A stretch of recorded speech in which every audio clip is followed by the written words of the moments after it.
우리 지난 시간까지 예레미야서에 대해서 봤죠. 예레미야는 남유다 말기에 모두가 아니라고 하는데 예레미야만 예라고 하는 그런 참 힘든 상황 속에서도 사역을 했던 사람입니다. 예레미야서의 패턴은 하나님이 심판을 이제 말씀하시면 선지자인 예레미야는 눈물을 흘리며 호소합니다. 하나님 용서해 달라고.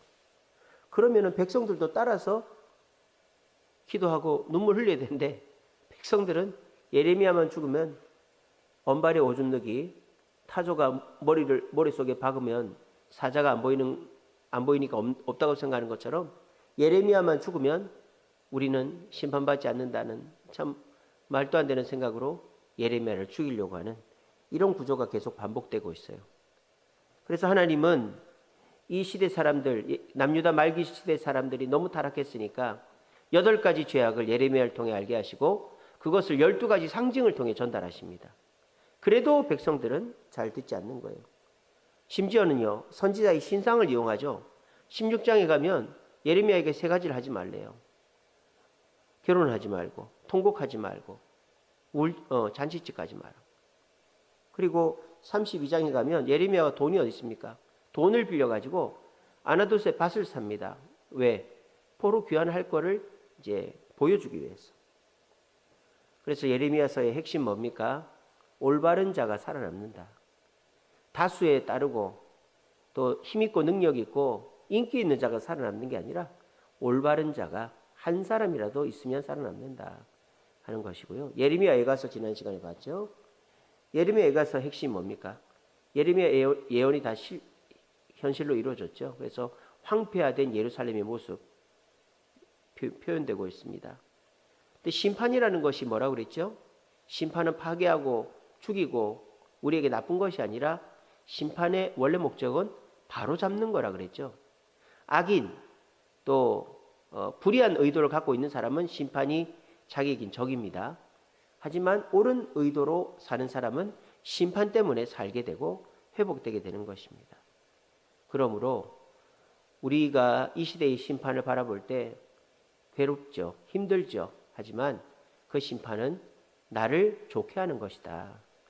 그래서 옳은 일을 하고 있고 옳은 일을 위해서 순종하고 참고 인내하는 우리에게 심판은 좋은 것이기 때문에 심판을 두려워하지 말자. 그런 얘기를 지난 시간에 해드렸습니다. 오늘은 에스겔서인데요. 에스겔과 예레미야는 동시대 활동을 했습니다. 그리고 에스겔이나 예레미야나 비슷하게 활동을 했습니다. 단 장소가 다를 뿐입니다. 장소가. 그래서 예레미야도 눈물로 호소하고 예레미야도 하나님이 심판을 예언하면 눈물로 호소하고 이제 백성들은 못 들은 척하고 이렇게 했는데 그리고 이제 예레미야서에도 보면 상징이 나오잖아요. 근데 이제 에스겔서에도 환상과 행위와 비유가 나와요. 엄청 많이 나와요. 그렇게 해서 예레미야서나 에스겔서나 백성들이 말로만 해갖고는 말씀을 안 듣기 때문에 환상과 비유와 상징을 통해서 행동을 통해서 말씀을 전하고 있습니다. 이 에스겔은 25살에 2차 포로 때 끌려갔어요. 그리고 포로 기간 중에 아내가 죽습니다. 근데 하나님은요, 네 아내가 죽었지만 눈물 흘리지 말라 그래요. 뭐하고 비슷합니까? 예레미야에게 결혼하지 말라 그러잖아요. 잔치집, 초상집 가지 말라 그러잖아요. 예레미야나 에스겔이나 백성들이 타락해가지고 하나님의 말씀은 듣지를 않으니까 자기의 행동, 자기의 퍼포먼스, 삶을 통해서 백성들을 깨우치려고 했던 참 헌신적이고 비운의 선지자들이 예레미야와 에스겔. 그래서 예레미야와 에스겔은 동시대에 활동했고 이 에스겔은 예레미야보다 젊어요. 25살에 포로로 끌려가서 30살에 선지자가 됩니다. 30살에.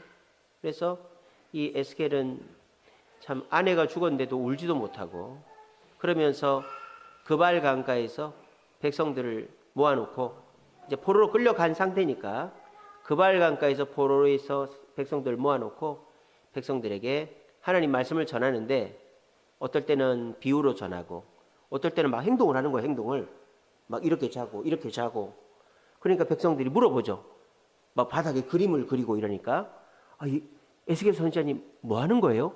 물어보면 그때 가서 얘기해 주는 거예요. 궁금하지? 궁금하면 500원 이러는 것처럼 그렇게 해서 백성들이 말씀을 듣게 하는 게 에스겔이었어요.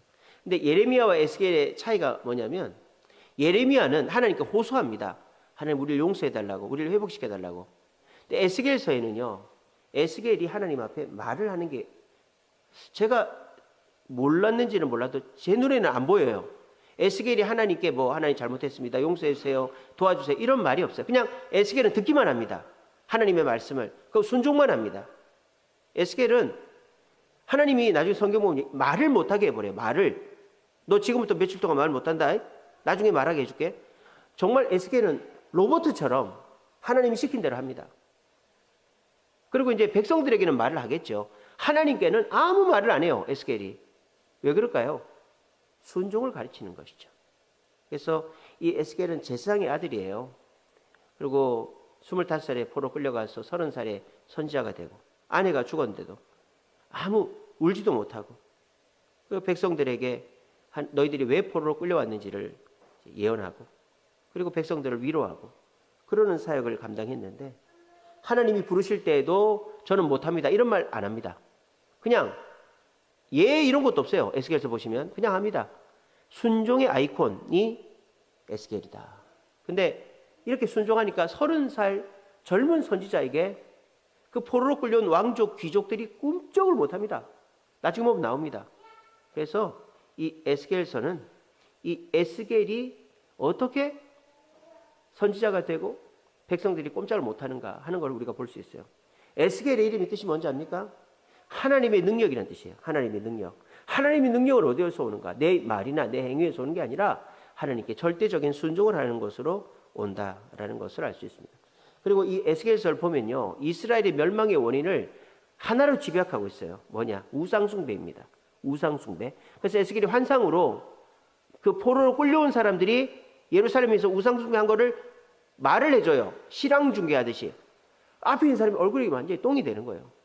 그래서 에스겔서는 너희들이 멸망한 이유는 우상, 그러니까 우상이라는 게 다른 신도 되겠고 이집트도 되겠고 뭐 너희들의 돈도 되겠고 다른 것들을 하나님보다 더 좋아했기 때문에 포로로 끌려왔다. 그래서 너희들은 그것 때문에 끌려왔다. 하지만은 너희들이 숨겨놓은 죄를 고백할 때 하나님은 회복시키신다.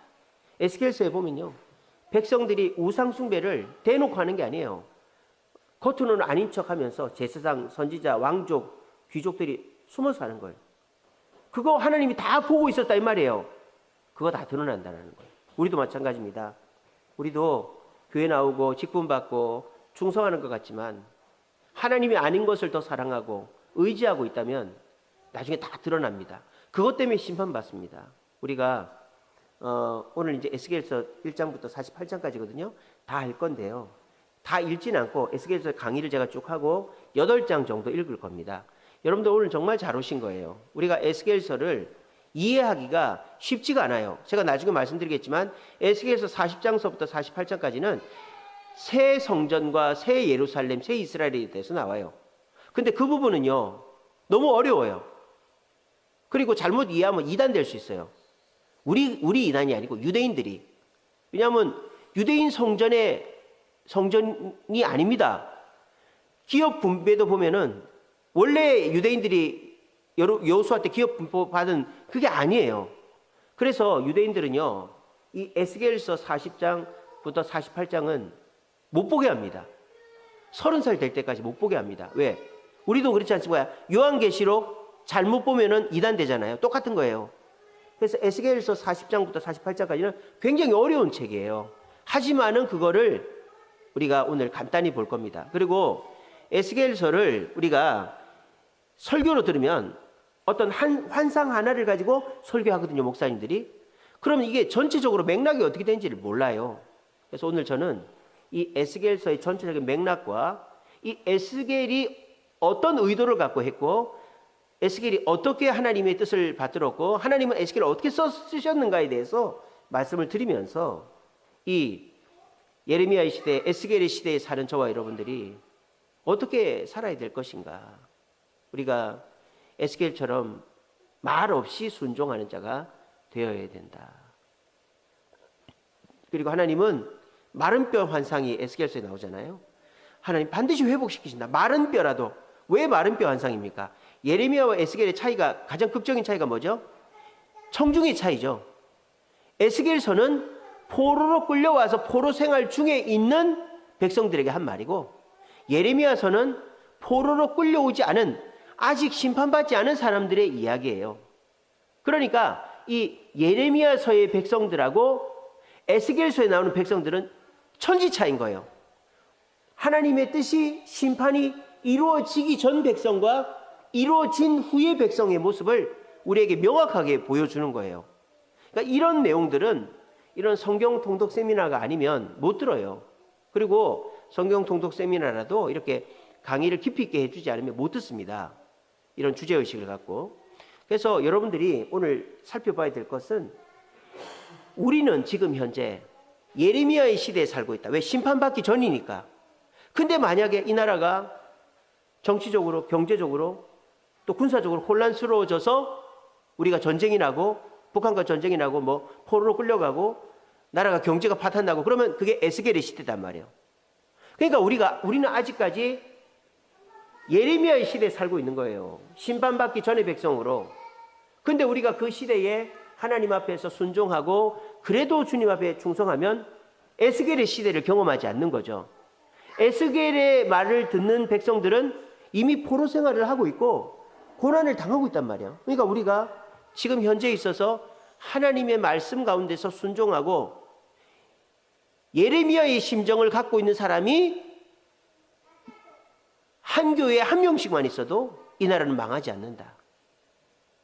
근데 이 예레미야의 심정을 갖고 있는 사람이 예레미야밖에 없으면 심판받고, 에스겔의 시대로 우리 넘어가 이제 뭐 전쟁이 일어나든 경제적으로 공황이 나오든 우리나라가 개판이 된다 이 말이에요. 그러니까 우리는 지금 예레미야의 시대에서 에스겔의 시대로 넘어가는 이런 분기점 같은 중요한 시기를 살고 있는데, 이 시기에 우리가 해야 될 일은 뭔가? 대통령도 잘 뽑아야 되겠지만 영적으로 우리가 예레미야의 시대의 백성들과 같은 삶을 살면 안 돼요. 하나님 말씀을 무시하고 거짓 선지자를 따르고 하나님 말씀을 전한 자를 때려 죽이려고 하고, 그렇게 하면 그 사람들이 결국 에스겔의 시대로 넘어가게 돼 있다 이 말입니다. 그래서 오늘 이 에스겔서가 48장 굉장히 깁니다.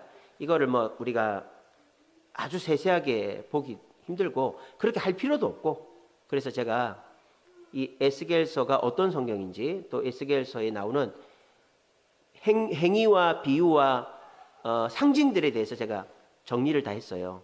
그런 것들을 설명을 드리면서 여러분들이 에스겔서를 이제 그렇게 좀 이해도 하시고, 또 이 에스겔서를 통하여 우리가 어떻게 해야 되는가? 우리는 하나님께서 아직 예레미야의 시대를 살고 있는 우리에게 에스겔의 시대, 포로의 시대로 가지 않게 하시려고 하고 있는데, 우리가 하나님 말씀을 들으면서 예레미야의 심정으로 이 시대를 바라보고 눈물 뿌려 기도해야 됩니다. 제가 오늘 말씀, 지난 화요일 말씀이죠. 화요일 제가 세미나 갔지만은 말씀 보내드렸는데, 그 고린도전서 말씀에 보면은 남을 비난하면 어떻게 된다? 그게 큰 죄를 짓는 것과 똑같다 그랬잖아요. 뒤에서 험담하고 비난하고. 그래서 근데 남이 잘못하는 게 눈에 보이잖아요. 그럼 어떻게 된다? 예레미야처럼 하면 된다. 눈물로 기도해 주면 되는 거지. 남이 잘못한다고, 특별히 그 사람 때문에 내가 손해를 봤다고 쌍심 지키고 싸우기 시작하면 둘 다 망한다는 거죠. 이 시대가 그렇다는 거예요. 이 시대가 다 잘못하고 있어요. 이 시대에 정의로운 사람이 누가 있습니까? 근데 서로가 서로에게 비난하고 서로의 잘못을 들춰내니까 다 죄인이 돼버리잖아요. 뉴스가, 예능이, 드라마가 모든 것을 희화화시키고 모든 죄를 그냥 까발려 버리잖아요. 그러니까 대통령도 우스운 사람 되고 대기업 회장들도 우스운 사람 되고 다 죄인이 돼버리잖아요. 숨겨주는 사람이 없어요. 이 시대를 살아가는 저와 여러분들이 어떤 마음, 예레미야의 마음을 가지고 시대를 위해 울어주는 사람이 되어야 된다. 그렇게 우리 안 믿는 사람은 우리가 기대도 안 해요. 하나님도 기대도 안 합니다. 믿는 저와 여러분, 우리 주세음교회 성도들 중에 수요기대에 나온 저와 여러분들이라도 예레미야의 시대를 살고 있는 마음으로 시대를 바라보며 울어줄 때 이 시대는 절대 에스겔의 시대로 넘어가지 않는다라는 것을 오늘 전체적으로 이제 그런 딱 포커스를 갖고 보시고요. 그리고 예레미야와 에스겔은 동시대에 활동했고 장소가 다를 뿐이고 활동의 모습도 비슷하다. 하나님이 행위와 상징을 통해서 말 안 듣는 백성들에게 보여주게 하시고 개인의 희생을 통해서 보여주게 하시고 그런 것들이 비슷하다. 장소만 다르고 말씀 선포의 대상만 다를 뿐이다. 그런 것들 배경적으로 아시고 우리 같이 보도록 하겠습니다. PPT로 넘겨주세요. 방송실 PPT로 넘겨주세요. 자, 주제는 영광으로 충만하신 하나님. 참 주제가 잘못된 것 같기도 하죠. 아니, 심판받아 포로 생활하고 있는 백성들에게 영광으로 충만한 하나님이다. 포로 생활 중에 에스겔처럼 제가 아까 말씀드렸죠. 예레미야서까지만 해도 예레미야가 하나님께 말을 합니다. 우리를 살려달라고, 용서해달라고. 저는 하나님 못한다고 막 그렇게 하는데 에스겔은 한마디도 안 해요. 하나님이 아예 말을 못하게 해버려요. 그렇게 하나님 앞에 순종할 때 어떻게 된다? 마른 뼈가 살아나는 영광의 날이 오게 된다는 것. 제가 중심 선구를 에스겔 37장 10절 같이 읽어봅니다. 시작. 이에 내가 그 명령대로 대언하였더니 생기가 그들에게 들어가매 그들이 곧 살아나서 일어나 서는데 극히 큰 군대더라. 저게 마른 뼈 한상이죠. 그러니까 대언했다고 그랬어요. 에스겔은 하나님 앞에 뭐 반문하고 질문하고 호소하고 이런 거 없어요. 하나님 앞에 그냥 듣기만 하는 거예요. 그리고 하나님이 주신 말씀을 그대로 대언하는 거예요. 그랬더니 영광이 충만해지더라. 우리도 마찬가지입니다. 내가 해석하려고 그러면 안 돼요. 하나님이 저 사람을 사랑하라면 그냥 사랑의 말만 전하고 기뻐하고 감사하고 이래야지. 내가 해석해가지고 그래도 이러면 저 사람한테 잘해, 저 사람이 저렇게 하면 안 되지. 비난하고 비판하고 그렇게 하다 보면 어떻게 돼요? 하나님의 영광이 없다 이 말이에요. 우리는 입술을 닫아야 돼요. 하나님의 말씀을 대언하는 사람이지 우리가 창조해가지고 재해석해가지고 하나님 말씀을 사람들에게 전하다 보면 반드시 나도 꼬투리 잡히게 돼 있고 문제가 커지게 돼 있다는 거예요. 그래서 심판받고 포로 생활하는 백성들이 무슨 영광으로 충만한 하나님인가? 그 심판의 시기에 입을 닫고 하나님 말씀대로 순종하면 영광이 마른 뼈 환상과 같은 영광이 나타난다. 우리가 지금 힘들고 어려운 이유가 뭘까요? 뭐 돈이 없어서 몸이 아파서가 아니고 하나님 말씀을 대언하지 않기 때문에 내 입을 닫지 않고 있기 때문에 힘든 거예요. 입으로 다 깎아먹는 거예요. 입으로 다 깎아먹는 거예요. 열심히 하는데 입으로 다 깎아먹고 있는 거예요. 우리가 입을 닫고 에스겔은 말을 못했다니까요. 말 안 하고 하나님이 하라는 대로 했어요. 그랬더니 하나님의 영광이 나타났다. 에스겔의 뜻이 뭐라 그랬어요? 그렇죠. 하나님의 능력. 아까 말씀드렸잖아요. 내 입을 닫고 하나님의 말씀을 대언하면 마른 뼈가 살아나는 것 같은 영광이 충만할 줄로 믿으시길 바랍니다. 자, 에스겔은 여호야긴 왕 5년 때 바벨론 1차 포로 때 다니엘이 끌려갔고 2차 포로 때 에스겔이 끌려갔어요. 그리고 이제 바벨론 그발강가에 그러니까 이제 백성들이 낮에는 포로 생활하고 저녁 때 되면 쉽게 말하면 난민촌이죠. 난민촌 강가에 있는 넓은 공터에 모여서 사는 거예요. 그러면 에스겔이 어떻게 합니까? 뭐 토요일 안식일이 되면 또는 뭐 무슨 일이 절기가 있으면 백성들 다 모아놓고 하나님 말씀을 대언하는 거예요. 근데 그냥 말씀을 대언하면 백성들이 관심 없어. 왜? 너무 힘드니까. 하나님이 있으면 우리가 왜 포로로 끌려왔냐? 막 이런 식이니까. 근데 에스겔이 어떨 때는 막 행동을 하는 거야. 막 그림을 그리고 이쪽으로만 누워있고 이쪽으로만 누워있고 아내가 죽었는데 울지도 않고 그러면 사람들이 궁금하겠죠. 에스겔 선지자님 왜 그럽니까? 왜 그럽니까? 그때 하나님 말씀을 대언하고 비유로 상징으로 그렇게 활동했던 선지자가 에스겔이다.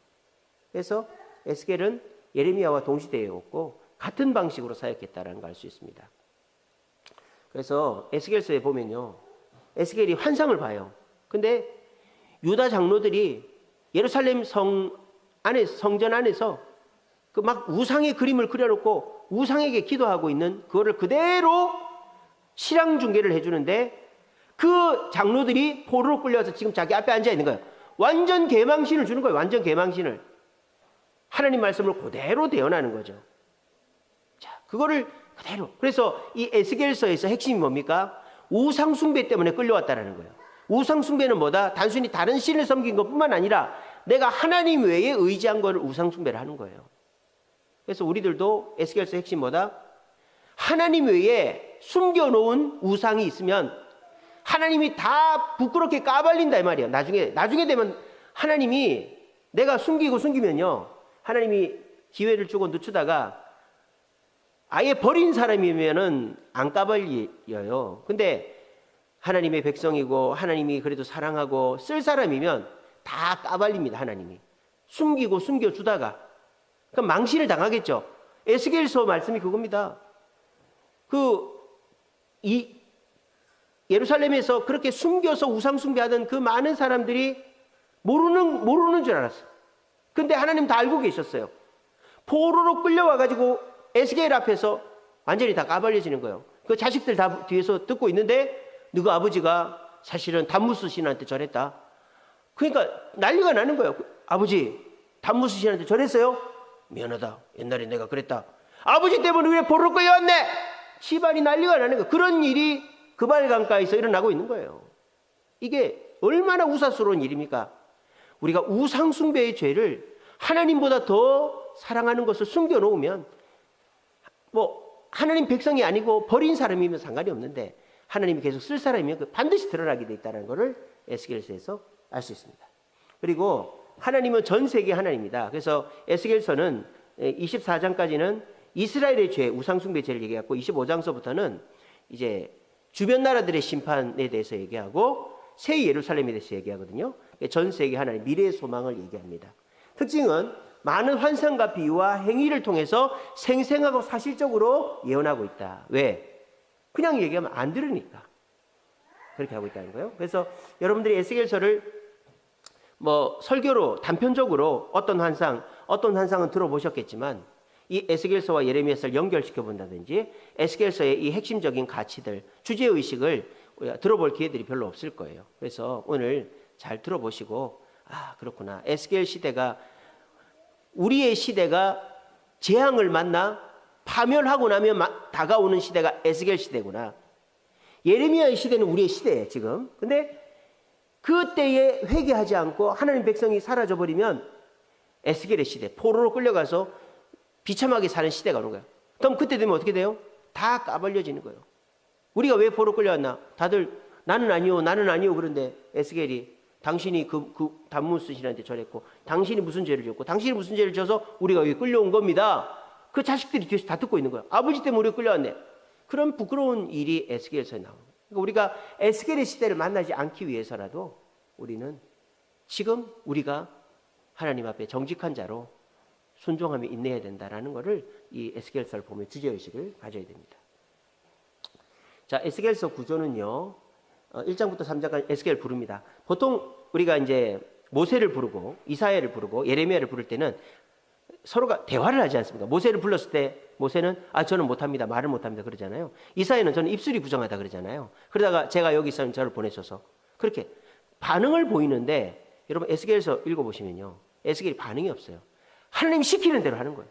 그리고 하나님은요. 아예 말을 못하게 해버려요. 말을 못하게 해버려요. 그래서 우리가 이 에스겔서를 보면서 이 에스겔이 정말 하나님 앞에서 정말 제대로 된 선지자다. 젊은 선지자니까. 근데 젊은 선지자가 이런 관록이나 이런 게 없으니까 참 쉽지 않은데 자기 말을 하지 않고 하나님 말씀을 그대로 대언하면 나이 많고 관록 있는 선지자보다 훨씬 더 잘 사역할 수 있다라는 것을 알 수 있어요. 자, 그리고요.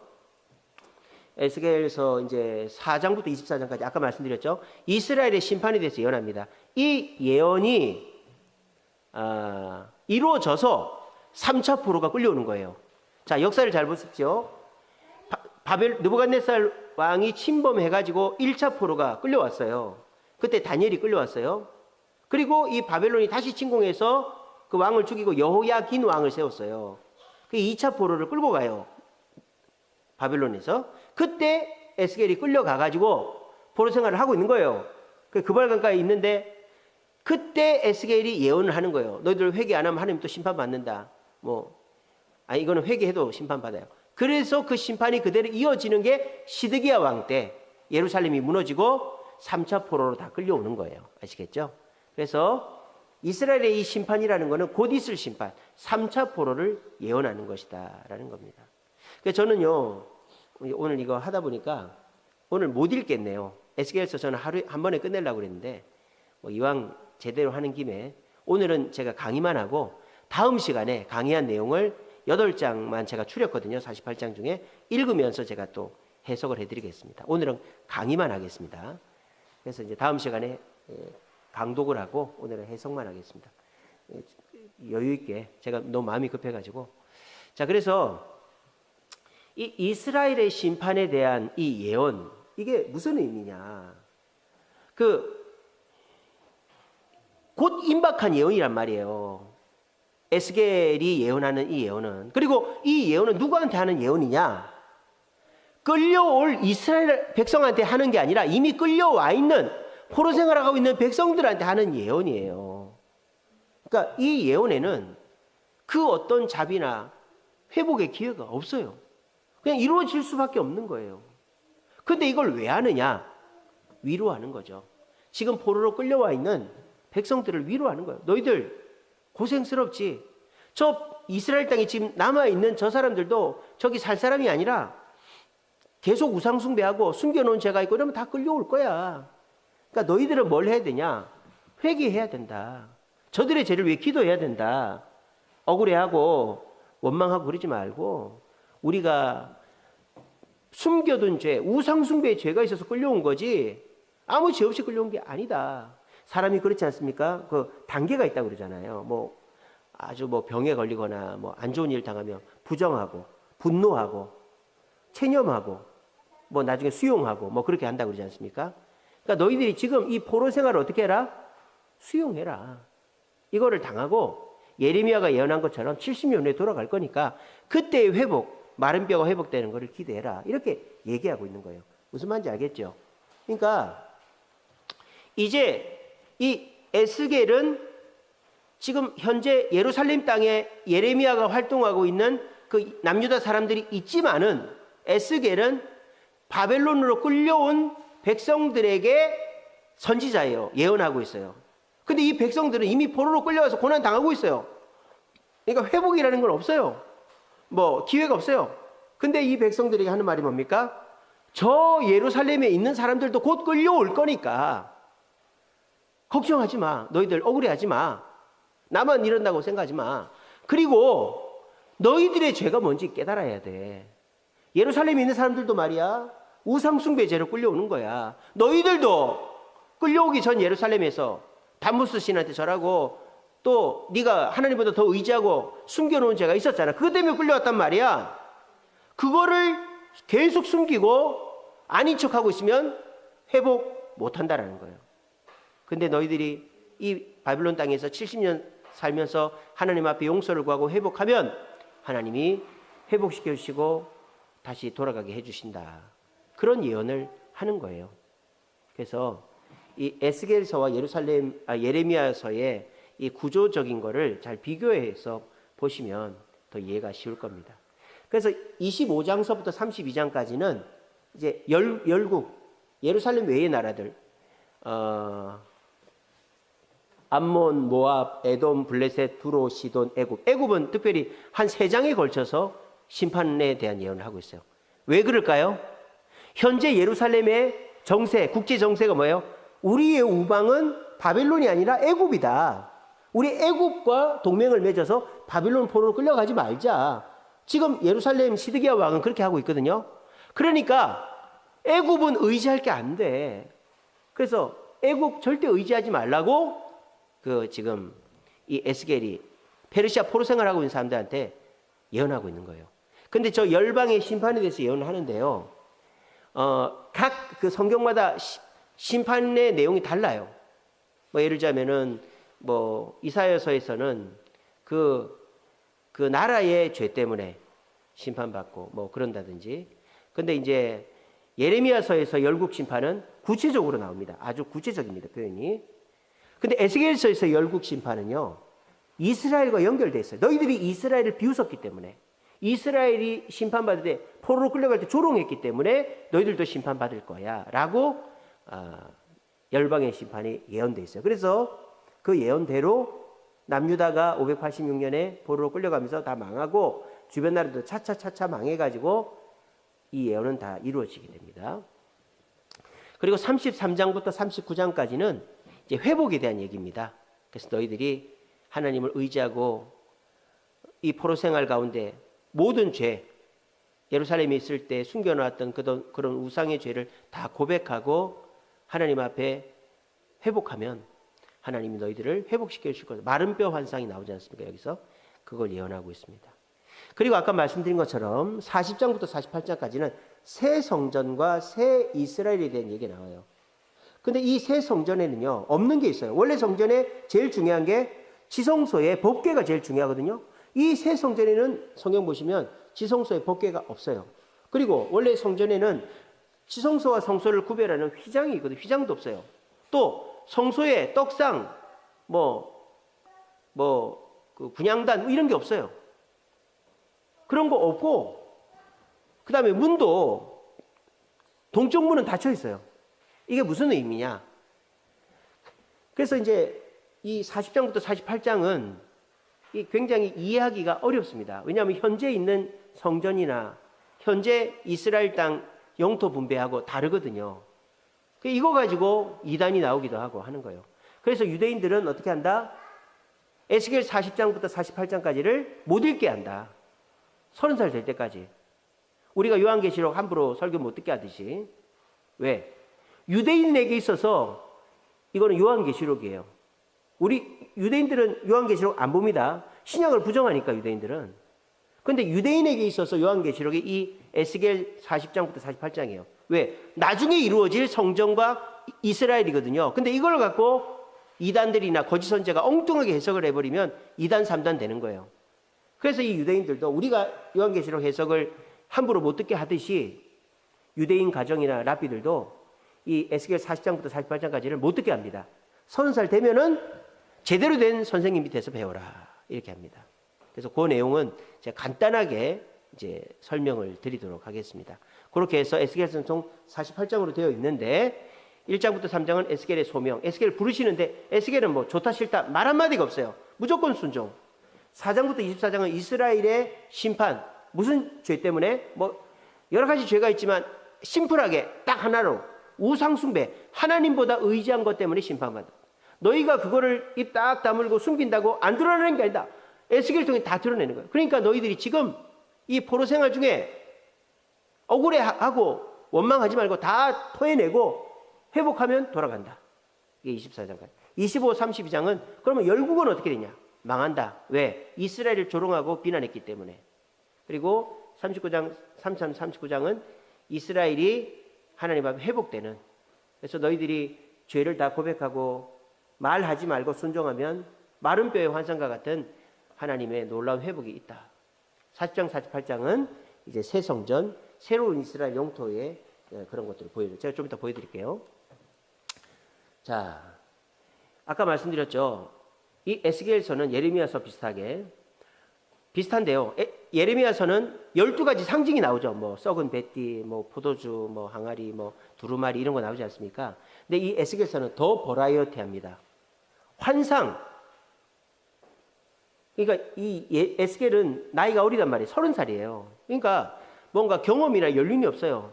그러니까 하나님이 그대로 보여주는 것을 대언하는 그게 에스겔의 힘이에요. 에스겔의 이름이 여호와는 내 힘이다라는 뜻이다 그랬잖아요. 환상이 여러 개 나오고요.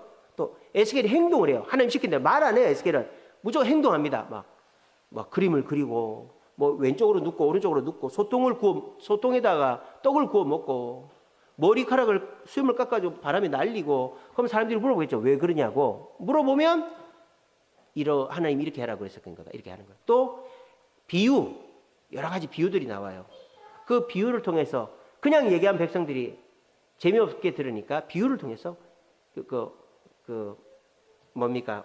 오홀리바마 그 자매가 있는데 오홀라와 오홀리바마 그 이제 비유죠. 오홀라는 북쪽 이스라엘을 비유하고 오홀리바마는 남쪽 유다를 비유해요. 그 자매의 죄처럼 너희들이 죄를 져서 이렇게 왔다. 그럼 환상과 비유와 행위가 여러 개가 나와요. 제가 이제 하나씩 설명드리고 나중에 성경으로 확인시켜 드릴게요. 자, 에스겔서 1장에 보면 이 네 생물이 나와요. 첫 번째 생물은 사람 얼굴을 하고 있고, 두 번째 생물은 사자 얼굴, 세 번째 생물은 소 얼굴, 네 번째 생물은 독수리 얼굴이에요. 사람은 창조물 중에 최고죠. 그래서 창조물 중에 최고인 생물이 하나님을 섬기고 있다. 신약 성경과 연결하면은 누가복음, 이제 인자 복음이라고 하죠. 이방인의 복음, 누가복음과 비교되고, 사자 얼굴을 한 생물이 있습니다. 이거는 야생 동물 중에 힘이 제일 센 게 사자죠. 그래서 마태복음, 이제 사자복음이라고 하죠. 마태복음, 유대인의 복음서 연결될 수 있고, 소 얼굴은 가축 중에 제일 좋은 게 소죠.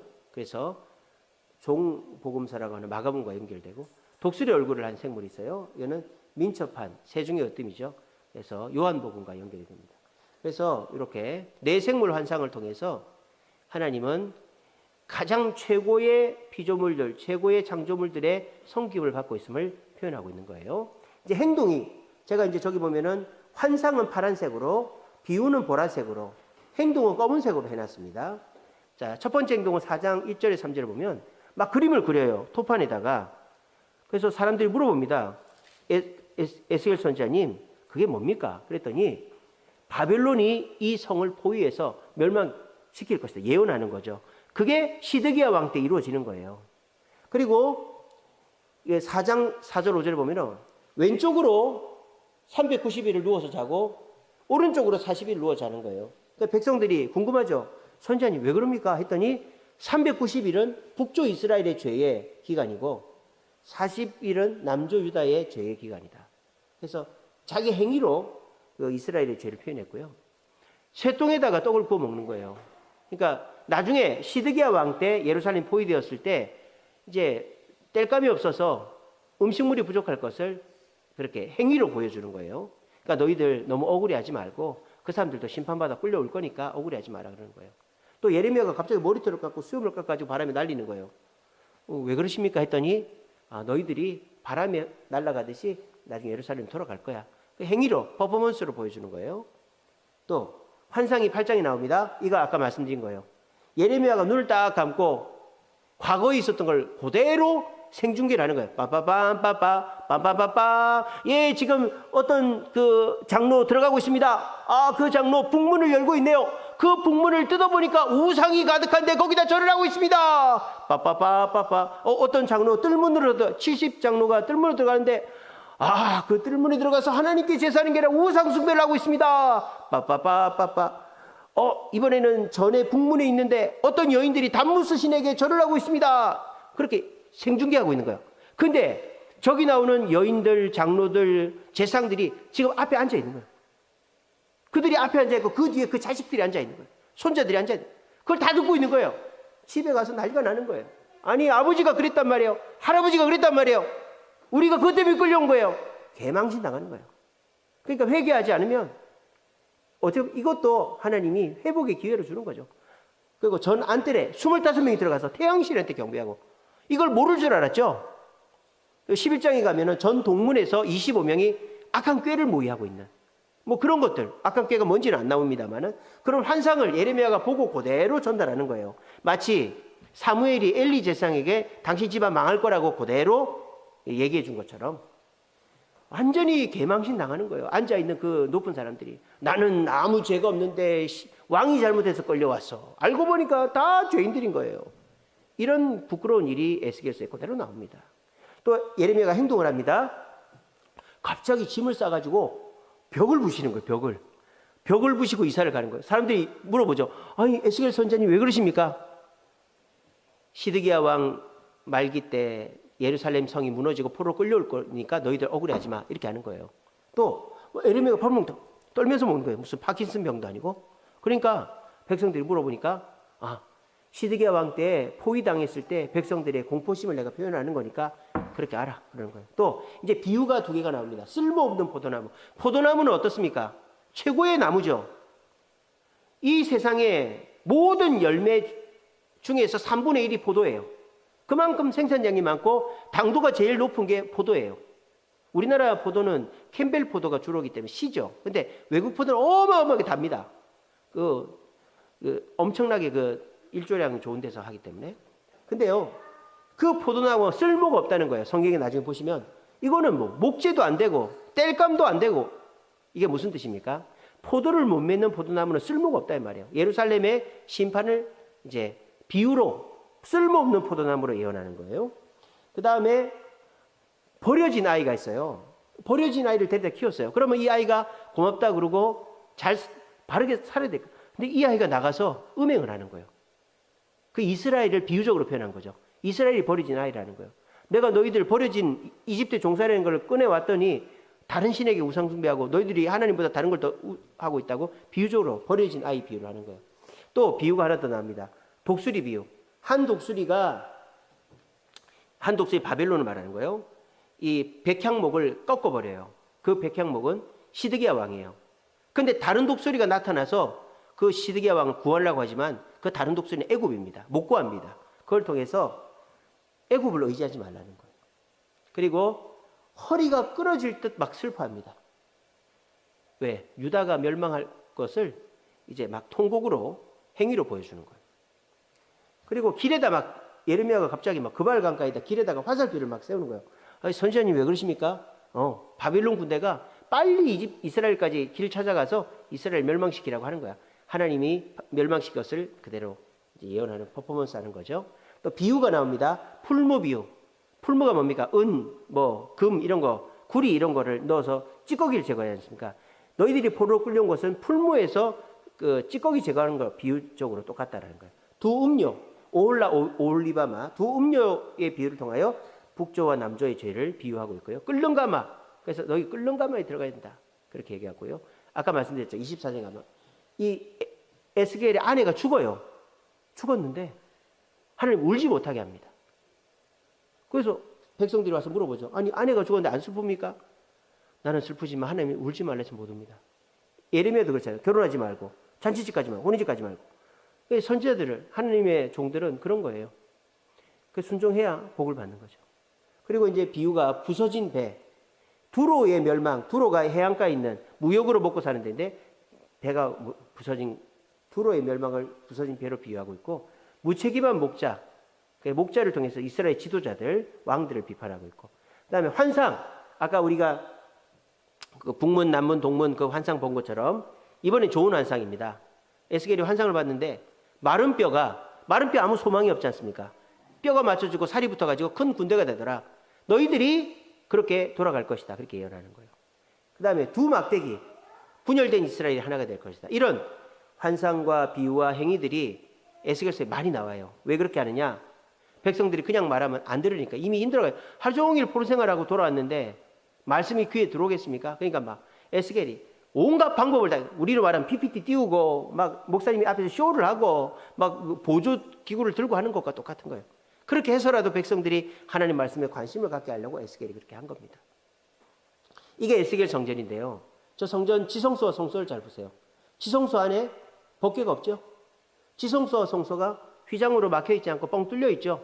성소에 떡상, 번제단, 분향단이 없죠.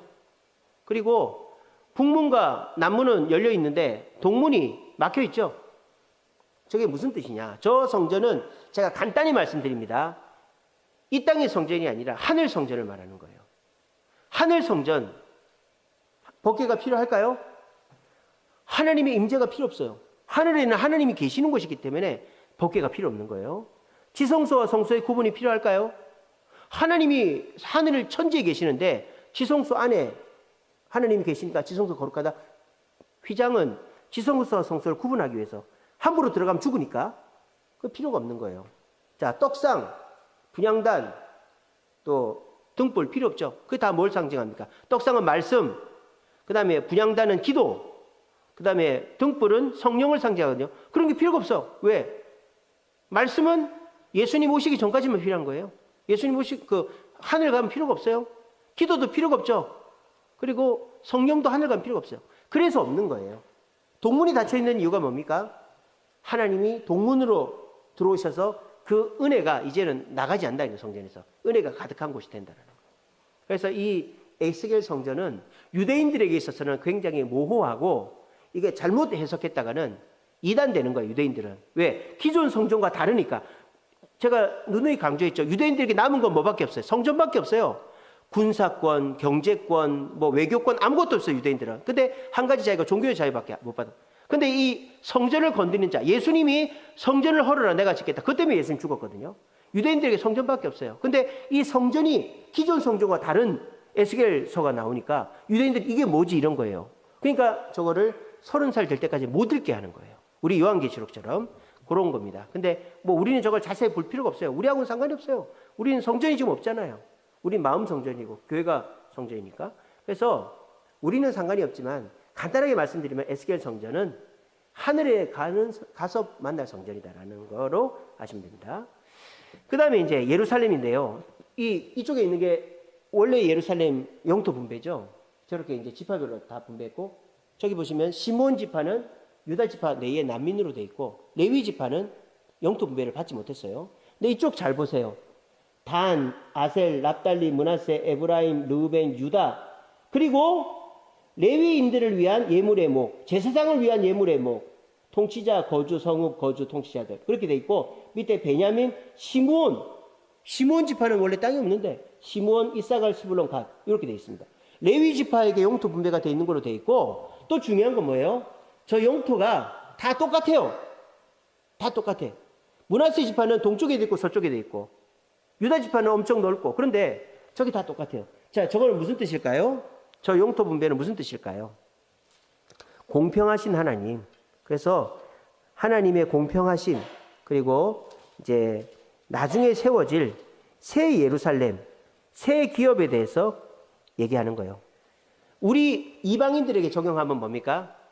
공평한 천국.